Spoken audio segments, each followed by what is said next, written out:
say that you got to understand these minor concepts here in order for you to really understand what an inverse matrix is. So let's start with the first one, which is minors.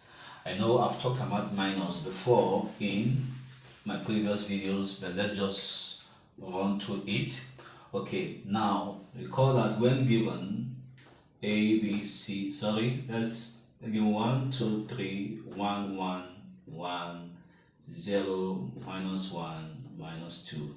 So when given a matrix like this, a 3 by 3 matrix like this, we say to get the minor is simply for you, example, if you want to get the minor of this element 1, all you have to do is you cross out the row where 1 is, the column where 1 is. What is left, that is the determinant of what is left, that is the minor of this element 1. So the minor of 1, that is this. The minor is always a determinant, and to get the value, we find the determinant, which is minus 2 times 1, minus 2, minus 1 times 1, minus 1. And this gives us minus 2 plus 1, and our side is minus 1. So the minor of 1 is minus 1. And then we also do likewise to get the minor for 2. To get the minors for 2, we eliminate all the rows where 2 is and the column where 2 is, and we'll find the determinant. I think we have done extensively on minors, so let's not waste time on that. Now, the next thing we're going to look at is what we call the cofactor. Now recall that, I think I can wipe this. Now recall that I said earlier in my last video also that there's what we call sign placement.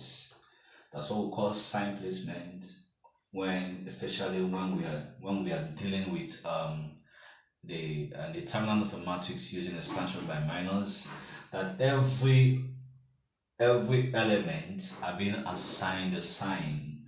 And for a 3 by 3 matrix, we have the first one plus, minus, plus, minus, plus, minus, plus, minus, plus. So I said the sign always alternates. Okay. Now the cofactor is simply the minor of that element with its designated sign placement. Okay, so for this case now, remember what I got here as the minor of 1 is minus 1. Now this minus 1, all we are going to do now is to times it by the designated sign that is there, which is plus. So if we times this by plus, that gives us still minus 1. So the cofactor of 1 is minus 1. Now let's check the cofactor of 2. So let's get the cofactor of 2. Now remember I said the cofactor is always gotten from the minor. So now this, to get the minor, I cross out the row where 2 is, I cross out the column where 2 is, I'm left with 1, 1, 0, minus 2. And if I take the determinant, minus 2 times 1, minus 2, minus 1 times 0, 0, answer is minus 2. Now if I take the determinant, this is minus 2. So this means that the minor of these 2 is minus 2. Now the cofactor of these 2 now is this designated sign here, minus, multiplying this minor we've gotten, and that is what? And that is 2. So simply the cofactor is just the minor multiplied by the designated sign. So I hope you have been able to understand the difference between minors and cofactors.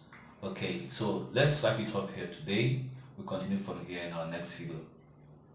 Have a great day.